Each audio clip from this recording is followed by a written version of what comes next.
the best around. Nothing's gonna ever keep you down. Some of our Teen Sports listeners, I'm your host, Erica Salda, the Queen of Teen. Please tune in every single Tuesday. This is a whole hour of Santa Barbara Teen Athletes. Yeah. And all those people and businesses that support those teen athletes. Woo, it's getting kind of chilly. Yeah. Finally. A little bit. Finally. I know. I can feel the chill in the air. Well, I got to say, I haven't had a sniffle or a chill. Some of us in the house have been sick, and some of us have been taking their Patricia Bragg's apple cider vinegar since her birthday. Every morning. Every single morning. I love that. I've been doing this now for a couple of years. One of my clients is, over 100 years old, and she swore by that apple cider. She takes it since, she says, just starting in the fall, the first day of the fall. She hasn't had a cold in like 20 years. This is her mantra. Day one of the fall season, and she hasn't had a cold. Put your hands together. That's our flagship of this show. We love you, Patricia. Apple cider vinegar. They'll be coming out with their Boost pretty soon. Any day now, I think. Yeah. Yep. Boost. Yeah, it'll be good for right before meats and stuff. Yeah. It'll have good B vitamins, healthy things for the body to absorb. Yeah. I need that. Yeah. Offset the stuff I put in my body. Yeah. I need a little bit more of that, right? Ronnie! I love Patricia Bag. Hey, it's great to be back. It's been a while. I don't know where I've been, but I'm back. It's good to be here, too. November the 12th, salute to the vets, Santa Barbara Carriage Museum. Hope to see everybody there. It's the same day as the Veterans Parade. Nice. Hey, you're retired. What does that mean, retired? Really? You're no longer a bus driver? I don't know exactly what that means, but I'm no longer driving a bus on a day-to-day basis in a grueling schedule. That phase is over. Schedule's a little bit more flexible. I can get up at dark 30 and roll over and go back to sleep. dark 30. I like that. Dark 30. It's good to be here. Nice. Well, that was a really brave career that you had, driving buses. Boy, my hat's off. Yeah. Anytime I see a bus making that turn right at De La Vina and Haley, I back it up a little. You know what's the best turn is in that big articulate bus going up Chapala and having to turn on Arriaga. Oh, yes. He knows a specific turn on the just specific keep your eyes corner. Closed, and after you make the turn, don't hear any noise. You know you made it. The life of a bus driver. People just love to get in your way, Wow. No, it wasn't that grueling, but there are situations where it gets a little challenging. But for the most part, we've got a great system in Santa Barbara. MTD does a great job with training us drivers, so we can be prepared for just about anything that goes on. And they gave me a great career after 16 years. I had a chance to go and speak before the board of directors and thank them for giving me an awesome career, and I still am a part of their family. Wow, that's so awesome. You got a story. You got to have one good. I mean, are you allowed to say? I don't know. One good story. Any good, funny, any bus stories? You got. All right. I got to have one of my best ones. I'm sure there's a number of them, right? I have to say, if you have never done it, you need to do it. Try taking the bus. Yeah. Leave your car at home. Scary. We have a bus. We have an awesome. I don't know when they come, where they go. It gets you just about anywhere you want to go in the Central Coast. We merge with other bus companies. You can go from here to L.A. for about $2. And I've been hearing they've been having some meetings looking at expanding the services to some of the routes and some of the new That's lines. exactly what's going on. Yeah. Some of that stuff is already in play, Yeah. and they're looking for some service that is not as let's say, as efficient as it should be. MTD's been approached on getting that expanded and taking over areas that need service.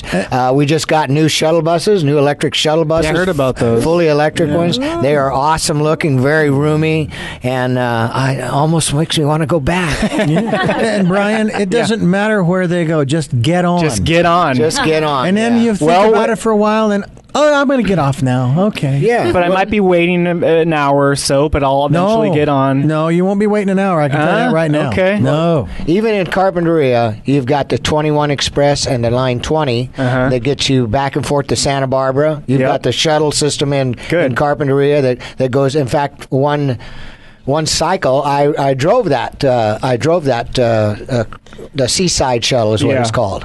It's awesome. Seaside Shuttle. It's great. I really enjoyed that. Yeah. Okay, we got. Hey, Ava is in the house. Ava wants to tell us about her bus experiences. Ava, how many times have you been on the bus? None. Oh! None. Ava, I've never been on the bus either. No! Yes.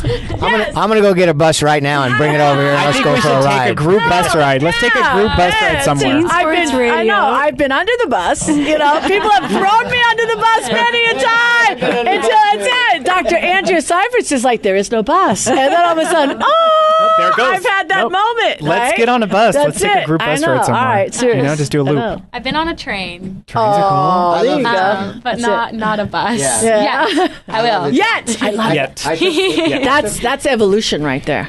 This chick is progress. evolved. I took I love the train last November from California to New Orleans for Thanksgiving with the Cajun cousins. Whoa. Oh my God. Was that like a 3-week trip? Brian, you need to get out more often. 3 days, 2 nights. 3 days only. You get a sleeper car. All your meals are included. How was that, though? The Serious. train has the best $25 steak on the planet. Wow. And you take a sleeper car and it's yours for That's the nothing. way to go. Boy. You don't have to good times. drive. You can just relax and watch the Okay, scenery. say that again. So, seriously, you took a tuna. How much was that? 3 days. Let's talk 3 to you days, right now. 2 nights. 3 days, 2 nights. Amtrak Amtrak, from Santa Barbara to Los Angeles, from Los Angeles to New Orleans, Do you Louisiana. have to change trains? Only in Los Angeles. Okay. Then you get on the Southwest Chief, and away you go. Wow. That sounds so fun. Clickety clack. Do they have gym on the train? No, I'm just saying. on a train. There's no gym or anything on the train. Spa? There No. are several gyms. I met a couple gyms. I fell for that one. I don't know where that came from. Just curious, but it just came what's from the me. price of a ticket? It's pricey. Okay, the train is pricey, but if it would be like staying in a hotel, Okay. and getting from point A to point B. Okay. So when you look at it in that regard, it's not that pricey. And you're not paying for gas. You're not paying for gas. And you get to relax And you the get whole to You get to relax, Yeah. read a Okay, book, so, like- drink a bottle of wine. Yeah. Okay, so Or if you don't two. do the drinking or anything like that, so like your room, I mean, I'm not saying room, like if you kind of like more of a stuffier kind of person like myself, so how big is the room? Is it like the size of like a what? They've got different sizes of rooms. I usually get a roomette, which is good for 2 people. It's upper and lower, and Like a usually bunk if I'm bed? traveling by myself, well, better than a bunk bed. Okay. And you stow it away during the day, and you've got a little sitting area. And besides, you're not there that often. You're out running around On a train? chasing the gym. Running around. Going up and down the aisles. Yeah. Yeah. Well, that's great. I highly Boy, recommend take the train, it. But folks. not Take the everybody's train. a train person. You know, I've gone with people that got on it and said, I'm not going to do this again. But it's because they're in a big hurry. We want to get to where we want to get to. But if you think about the journey and not about where you're going, then a lot of times Obviously, you take stops. A lot of times, You're not there straight 2 days on a So train. you got to It's not a truck. bullet You got to train. stop and pick up people. Right. But you don't get off the train to get on another train. You just When you just stop go and there. get off to pick up people, do you get to get off the train? There are places where you can do that. Right. On my way back, Don't forget we to had- get back on. they had a big maintenance. They did a big maintenance on the train. We were in San Antonio, Texas, for 2.5 hours. I got to get off, go down to the Riverwalk and Margaritaville. That's beautiful. It was wonderful. I hadn't been there since 1967 when I got drafted and went there for some sort of It's training. really changed. Okay. It was awesome. It was really nice. I got to walk around that, and I really enjoyed that experience. So basically, if you have the time and the money and you're not in a hurry to get somewhere, the train seems like a great way to go. Yeah, and then in El Paso there was the tamale lady just outside of the station, and the conductor instructors are talking about the tamale lady. I'm going, wait a minute, I love tamales. So they said, and all of a sudden, as soon as that train stopped, I mean, half the staff was booking it over there because that was a short stop and getting tamales. Yeah. I got mine. That sounds fun. We are taking advantage of one of these programs for housing and so forth in Ventura on Saturday, the 28th, and we're taking the train. I've taken the train to Ventura for a couple of... And it's not that expensive to go to Ventura, as opposed to... And we're not taking a sleeper car because it's not that long. You're only in there for 31 minutes. I love taking the train because you don't have to think about anything. And like you say, you get to relax conversations. It's relaxing. Read online. Have a few drinks people, if you want. Around, eat a little something. Legs. I just think it's a great way to go. Yeah. If people will just stay off of the rails. Our culture is a car culture, though, so it's tough. We're so much about the individual automobile, but when you go to Europe or Japan, you see what trains are and could be, and we got them here. They're not the best, but they're there, and why not take advantage of them if you can? Just stay off the rails, will you, people? Just stay off the rails. Take the train. Take the train. All right. Yeah. Choo-choo. Good. Break time? Yes. Well, we've got so many commercials we have to listen to. Yes. This is the reason. I love the commercials. The commercials are the best part. No, better not be. No, they are actually. No, they're excellent commercials. Wonderful commercials. Brian has a new commercial. Okay, yes. Oh, yes. We love Brian's new commercial. Dr. Brian. Doctor. Do we call you Dr. Doctor? You can call me whatever you want. No, because you're going to get the PhD, so it's Dr. Doctor. It's just doctor. Why not? Why double it? Why double? Keep it simple. D2. Keep it simple. All right, let's take a break. This is Erica Salda, the Queen 2. Back to with more after these messages.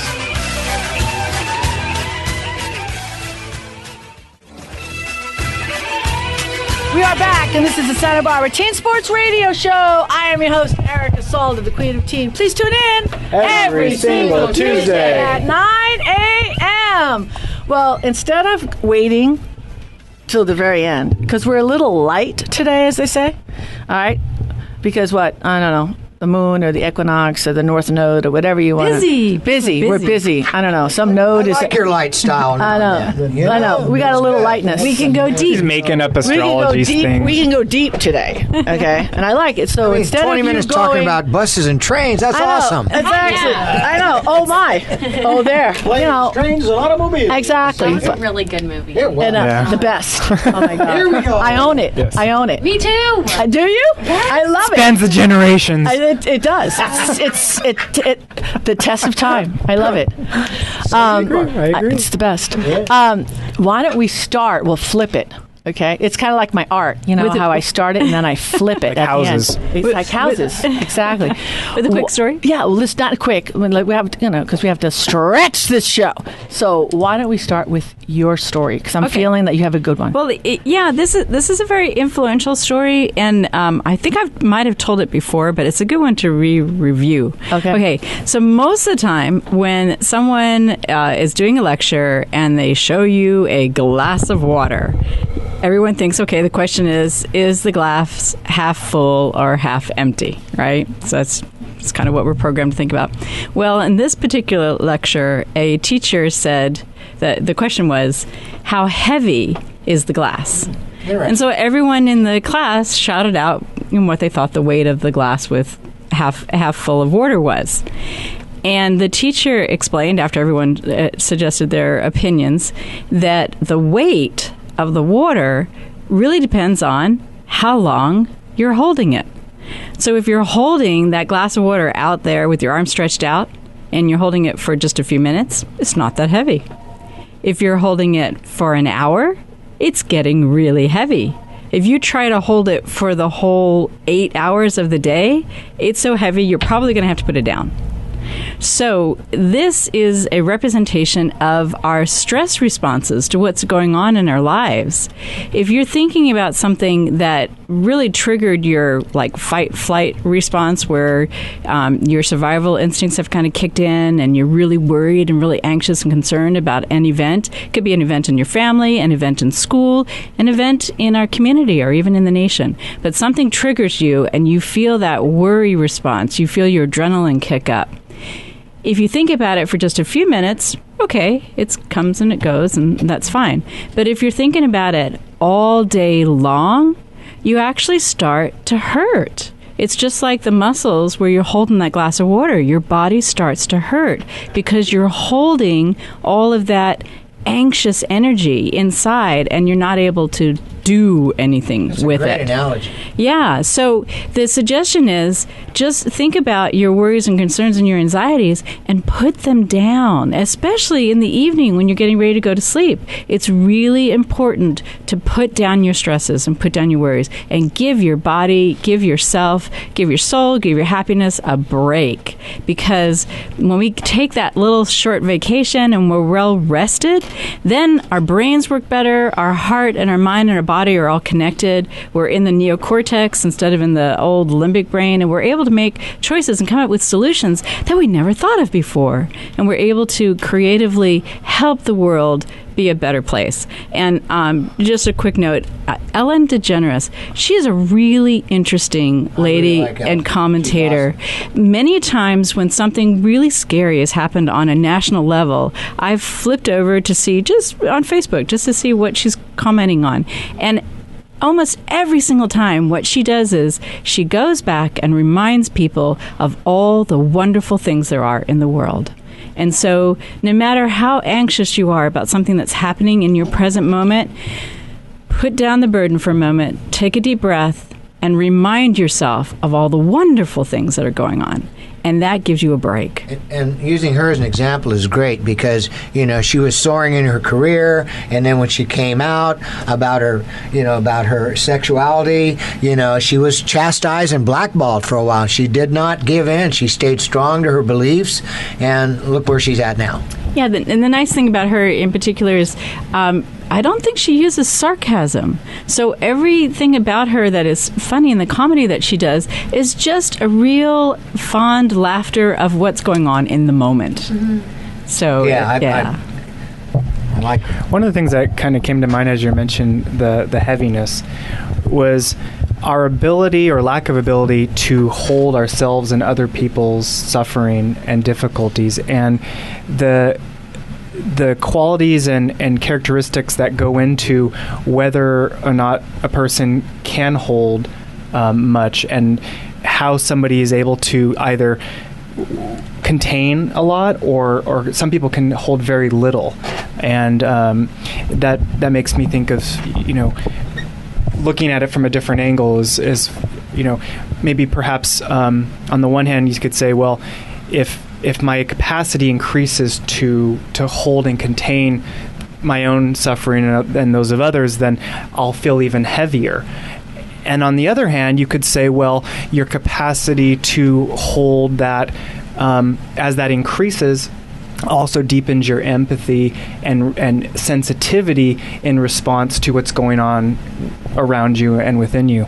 Not that one is better or right than the other, but framing it in that sense of one's capacity or incapacity to hold another's. I mean, you look at parents and a child might be really having a hard time, and some parents are able to hold and be with that child and feel their emotions, and then yet other parents, their tolerance for the capacity to hold that is so little that they avoid, they shut the kid down, they yell at the kid back because they don't have the capabilities of holding that.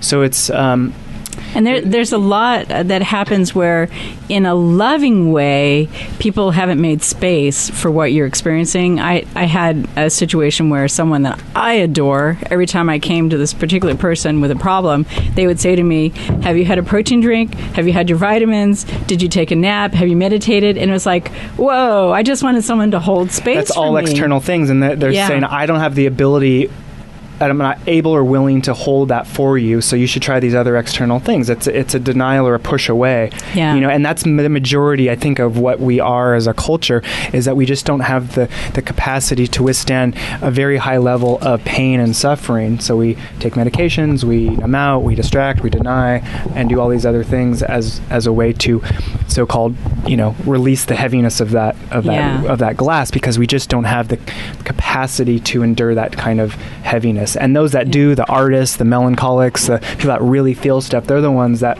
that are holding that for everyone else. That's true. You know? That's very so true. if you put your weight down, who's going to pick that back up? Yeah. That's another angle. One of the things that I found helpful is witnessing.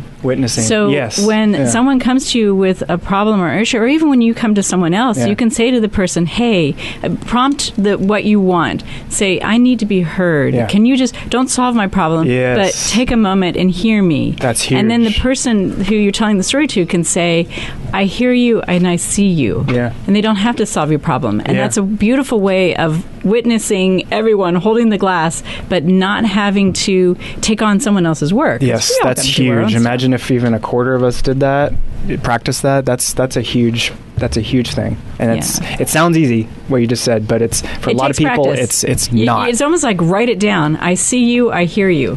And to be able to just be with them. Do that for people and ask that from people. You know, the extreme example would be like suicide. I mean, you know, because the first answer is I'm scared and I have to do something about this versus wow, like what's going on deep within you, and just be with that person.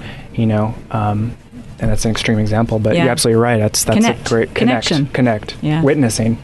Let's carry this over because this is definitely intense. This is Erica Salda, the Queen of Teen. Stay tuned for more after these messages.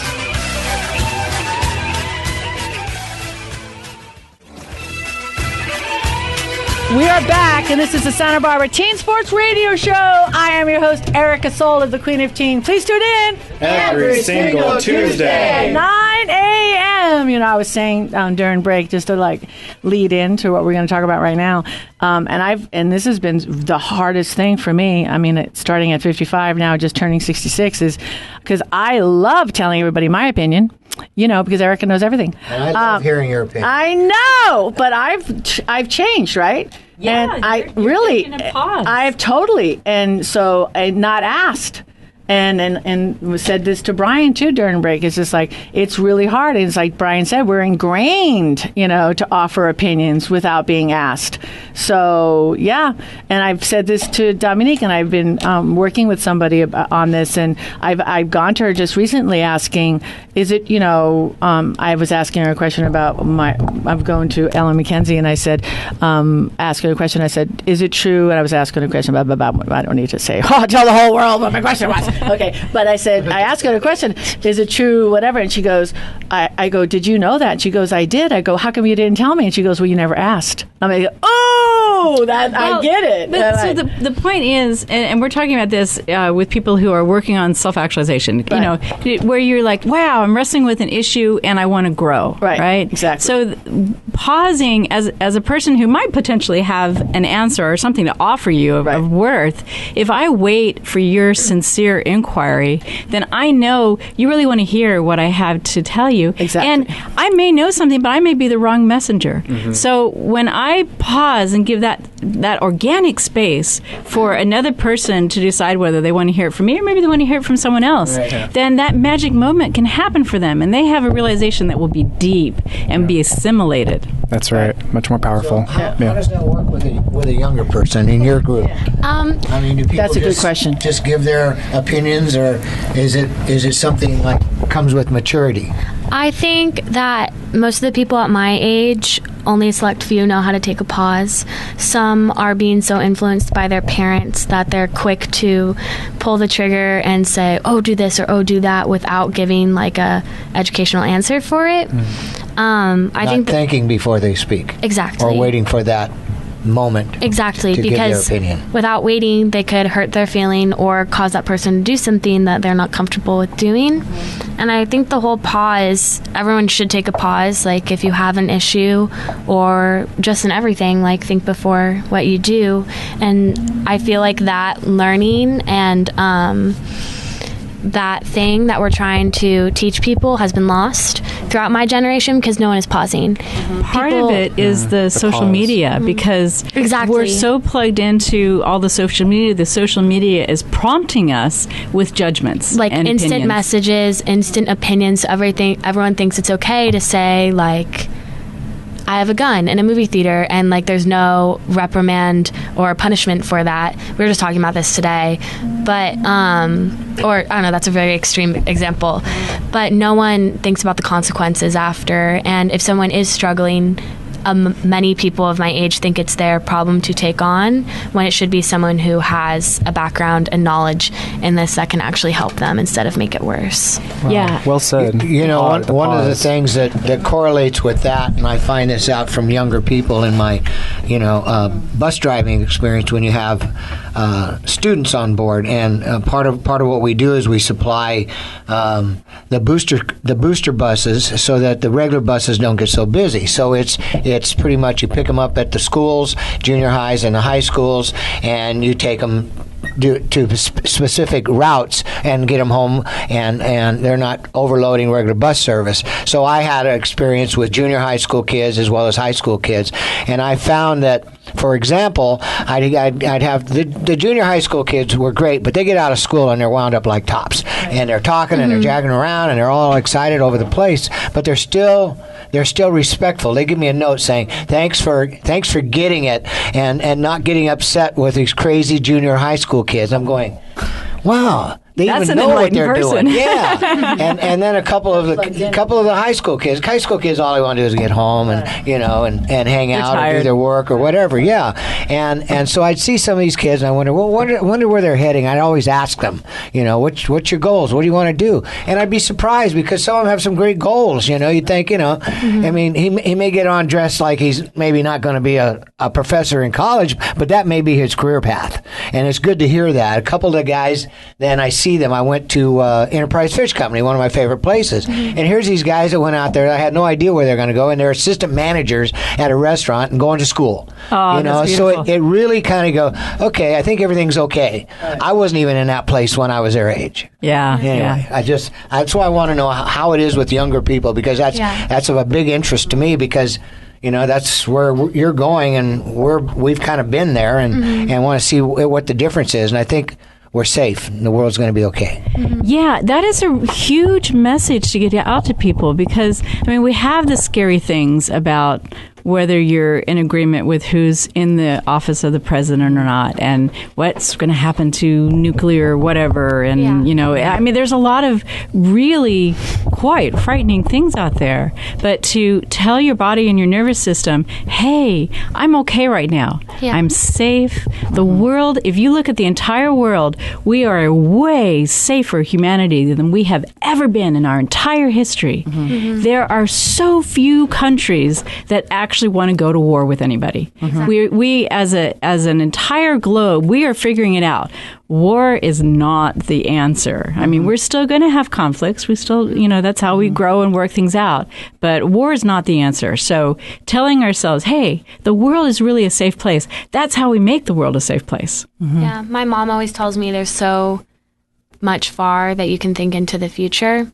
And I think so many people are so stressed about like the test in a month or AP testing or nukes. And I just think that, back to your glass analogy, that they need to put it down, live as much in the present as they can, but by taking that pause first. Yeah.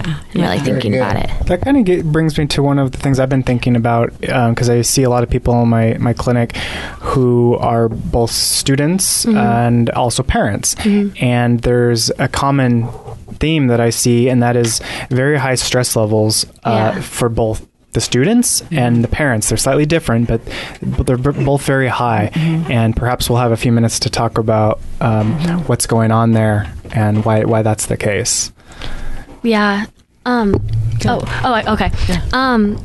Personally, like speaking as a high school student who plays a sport and does some extracurriculars as well, I have some really high goals in my life that I want to see myself achieve. So I put all this personal stress on me.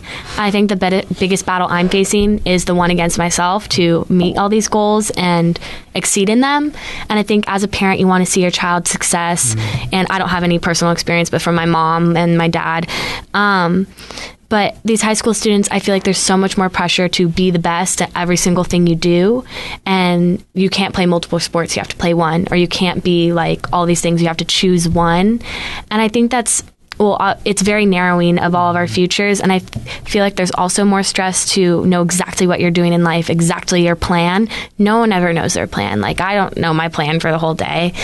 And I just feel kids need to know that they're going to be okay. it's all going to figure out and it's all going to work out like for the best.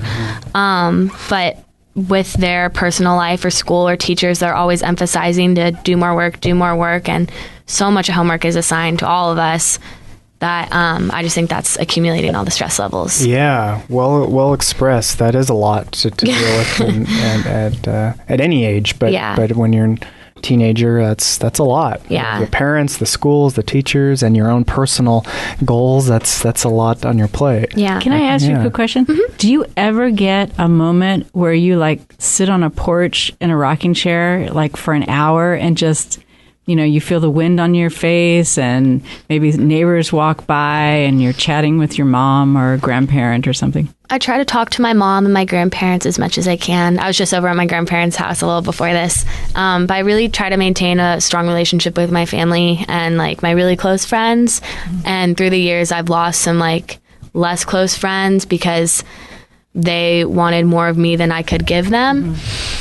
But I try to maintain the rocking chair porch ideal as much as I can. Awesome. By going on walks with my dad and my dog and like playing with my kitten. Good. That's great. So I try to maintain that instead of being sucked into social media. Good. Yeah. Do you see a lot of that similarity with some of your schoolmates, some of your friends? Are you aligning yourself with people that are like-minded and family-oriented, and maybe, like you said, you lost some friends because the time commitment wasn't there for maybe some things that weren't extremely important? We're going to hold that. Something? Everyone's going to get coffee, and we're going to hold that. Everybody's and bagels. Dying. Bagels. Coffees and bagels. Rocks, the whole thing. We're going to wait for the answer after these messages. This is Erica Salda. Stay tuned for more.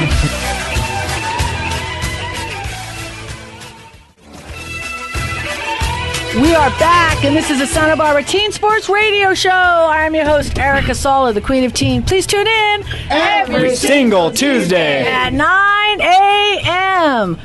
The Continuum. Oh, yeah. Okay, there you go. So, all right, so you basically canned all your best friends. Go ahead. I'm glad you remembered my question. She just got rid of all of her friends because she wanted to sit rocking on a porch. Well, maybe. Yeah, no. But some of my friends in the past have been very consumed with how many likes they get on Instagram and how many followers versus the real life, and that turned them into not the best friend, not the most reliable, kind of a liar in some cases, because they wanted to be like this internet star, I guess. But I don't know, I like kind of fell into that pattern for like a week last year. It was not good. But I've kind of grown out of that from my week of horribleness. How did you come to that realization? I was just not happy. I was arguing with my parents a lot. Like, I was just arguing with everyone around me, and I was like, why is everyone being so mean to me? And then I realized, and I was like, oh, it's because I'm mean. Which is totally understandable, because if I'm mean, then... You figured it out, and you had support to get that figured out. Exactly. And I feel like if you don't have a strong rock, whether that be in your family or friends or boyfriend or girlfriend or whatever, then I don't know how you're going to get yourself out of that. Like, it's so hard to come to self-realization, especially with something like social media that's so present in every single one of our daily lives in school. And I'm in the Mad Academy, and we're always dealing with media and arts, and not saying that that affects that at all, but it's just really prevalent in day-to-day life. I just think that some people just need to take a step back and again pause and really realize, like, what are they doing, how this is affecting others, and how their personal aura is being seen to the world. Yeah, authenticity. Exactly. There is something so beautiful about someone being authentic and real and having real emotions and real comments, and even being able to say, I don't know. So if it's true that the majority of people your age and younger, your world is more or less online. Yeah. Would you say that's true? I would say that's true. Okay. So if that's the case, then you're living in another type of reality. It's just as real as this reality, but it's in there. And people interact and live and communicate and have relationships and all this stuff. And so things like likes and posts and comments is a very much part of that world. And if we continue moving in that direction, that'll just be commonplace. That's just how it is. You're living in that world. So how can one still live in that world, but still do some of the things that you were talking about, like find your own authentic voice, to take a pause, assess, kind of differentiate your values, what's important to you, what's not, while still maintaining that world and living in that. I had that same question a couple months ago when I again had a low moment with my phone, and we did this really interesting segment in our English class, and it was for a week, and it was talking about this boy who had a technology addiction, and he's overcame it by putting his phone away when he got home and shut it off so he wouldn't be getting any texts or communicating with anyone or playing any of his games, and he just became happier, healthier, got more sleep. And last year was a little low for me, and I realized over the summer that was because I had some toxic friends who were always on their phone, and I was always on my phone, not getting enough sleep, not eating right. So this year I've been really limiting my time on my phone. I've been going to sleep super early, prioritizing school, friends, family, eating a more healthier diet, and getting more exercise. And I feel the best you can do on any of those is the best you can do.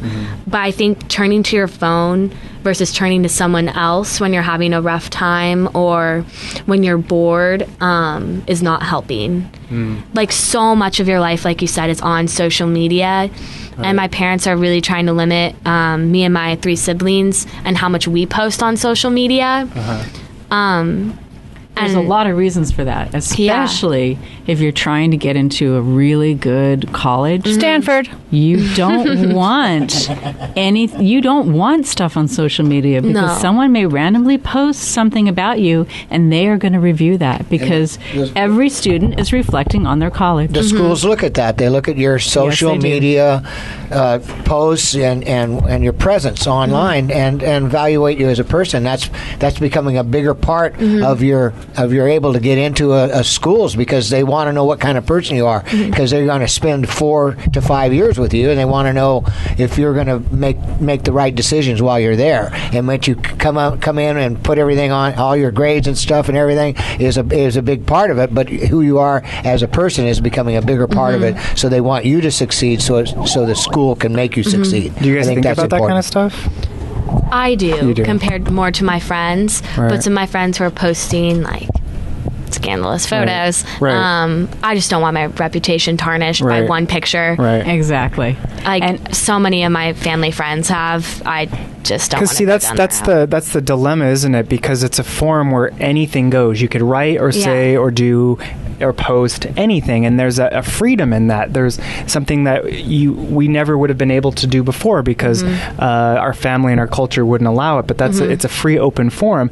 But on the other side, as we were just talking about, there appears to be some consequences, and if all of a sudden you start censoring what you're saying or doing, now it's not so free anymore. You're thinking about who might be reading this now or in the future, and so there's, at least in my experience, there's a sense of self-censorship. Like you're censoring yourself because you're potentially afraid of the consequences, which may or may not be beneficial or not, but you don't have necessarily that open freedom like it was originally meant to be. Like, hey, anything goes, you can write anything you want. Now you're like, oh, should I write that or not? Should I say that or not? And that sense of self-censorship. So it's to me, it's a very precarious, difficult to navigate thing. I have a quick FYI.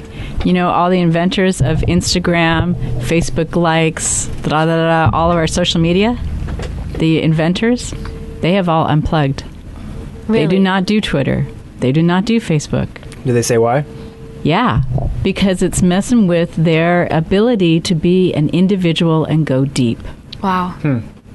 So we're all getting hooked onto something that the inventors of have already unplugged from. So take that analogy. How many members of the industry we call the tobacco industry smoke? Look at the comparison.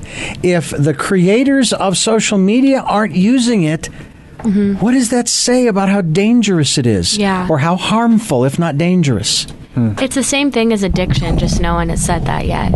Exactly. And not saying like all things are bad, like all things social media related are bad. It's just in moderation. Yeah. Like it can be fun for as much as you limit yourself to, but again, with like overuse, like alcohol, our culture is not so great at moderation. We're kind of the extreme cultures, you think? Yeah, we're not so good at that yet. All right, we'll target in on some of the things that are going on in the world after these messages. This is Erica Salda, the Queen of Teen. We're going to heat it up a little bit after these messages.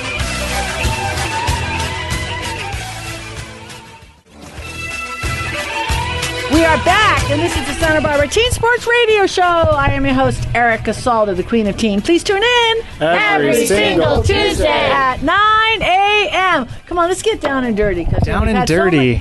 Like the umpires in the dugout. Many, guests show up today. So let's crowded. It's end hot it up in on here. let's end it up with heat. I'm going to throw it back on you, Ava. Okay, we've had that guy. I don't listen to any social media. I don't do any TV. I don't do any nothing. But we had that with that. I don't even know. Pick up what a topic. What's that guy? His name is Harvey something, right? Harvey was it Weinstein?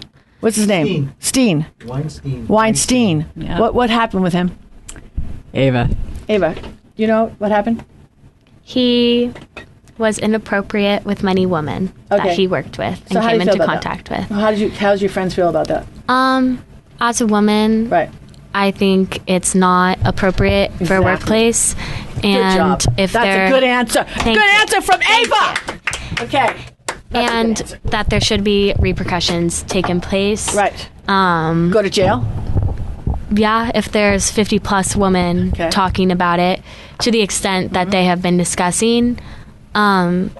But I do think since he is such a public figure, there should be a public announcement apologizing to all these women. I know that doesn't make up for the horrific memories that they have, but I think it's a start, and he should be punished severely, like anyone who commits these crimes. So he's one of the top executives or figures within Hollywood, correct? Mm-hmm. So that's a specific culture. Mm-hmm. It's a culture within a culture. The Hollywood culture has its own thing. So it's he's one of the top executives. During work or play? I don't know. I don't follow it. That's the problem. Doesn't matter. I'm just asking a question. I have no. But it's within.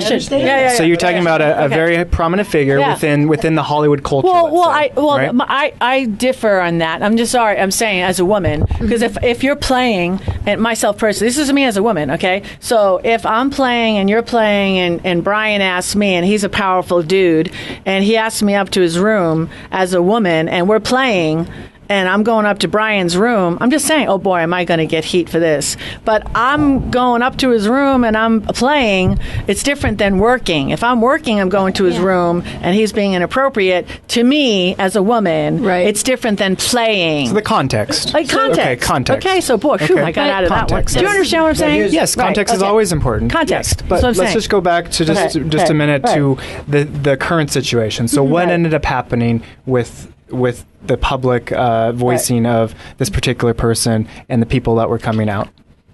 Well, I think there's two things that have, in my mind, that have occurred. One is that women are realizing more and more that there are frequently times where they get scared and kind of knocked out of their body, and they may make choices that weren't necessarily in their best interest. And then the second thing is, wow, where is workplace safety? And in particular, in Hollywood, that's a tricky thing. Mm-hmm. I know a lot of actors, and you're constantly practicing your scenes. You're practicing your scenes at a restaurant, at a friend's house, at a park. I mean, you're constantly working. So there's many different working environments. So that can get a little gray. I understand that. But for me, what I'm trying to tell people is use your words. If you're ever in a situation and you feel slightly uncomfortable, state your intention of what you expect to be going on right now and ask the person that you're with if that's what their intention is too. Mm-hmm. Anytime you get uncomfortable about what's going on, use your words. In some of these cases, and this one in particular, I think a person of that much power and ability can make or break a career. So you're going to take the meeting. You're going to take the meeting whether it's at work or whether it's at play, because sometimes these things are intertwined. They're part of the same thing because that's just the nature of that business. And, it's like the casting couch. It's been around forever, and he just took it to another level and got caught on it. So it's unfortunate these situations exist, and maybe they don't exist in all aspects of any business, but it's apparent in all businesses that there is that part of it that can be. And in this case, it's the elite that is fallen. Not somebody at a lower level, but what a top position, top level has fallen. And that seems to be significant in this whole situation. So thanks for bringing that up. I mean, one thing that we're working on as a culture is how to handle men's roles, how to handle women's roles, where they intertwine, there's not a fine line, but there's obviously things that, in your household, there's activities that your dad does that you're really grateful that he does, and there are things that your mom does and you're really grateful that she does. And then there's things that they both do together. So I think that using our words, being able to express when we feel uncomfortable, and don't make a decision out of fear. Exactly. Every decision you make should make you happy and relieved. Even if it's a difficult one, you should have a sensation of happiness and relief, not fear. Whoa, we ran out of time already. My goodness, we flew on by this morning. All the bagels and coffee. We have done it again. We love you. We love you. Be kind today. God bless you. See you next week. Ciao. Woo.